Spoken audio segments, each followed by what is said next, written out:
தமிழக அரசியலில் மீண்டும் பரபரப்பு ஏற்பட்டுள்ளது. இன்று தொடங்கிய தமிழ்நாடு சட்டப்பேரவை கூட்டத்தொடரின் ஆரம்பத்திலேயே தமிழ்நாடு ஆளுநர் ஆர்.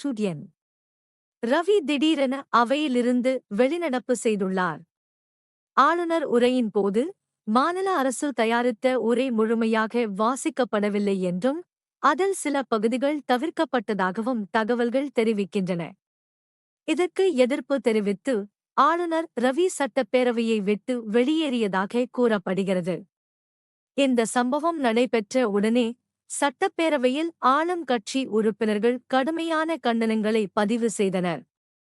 மாநில அரசு தயாரித்த உரையை மாற்றவோ அல்லது தவிர்க்கவோ ஆளுநருக்கு உரிமை இல்லை என்றும், இது அரசியல் மரபுகளுக்கும் அரசியலமைப்பு நடைமுறைகளுக்கும் எதிரானது என்றும் அவர்கள் குற்றம் சாட்டினர். இதற்கு முன்பும் மத்திய அரசு, மாநில அரசு உறவுகள் மற்றும் ஆளுநரின் செயல்பாடுகள் தொடர்பாக பலமுறை சர்ச்சைகள் எழுந்துள்ள நிலையில், ஜனவரி 20, 2026 அன்று நடந்த இந்த வெளிநடப்பு அந்த மோதலை மேலும் தீவிரப்படுத்தியுள்ளது.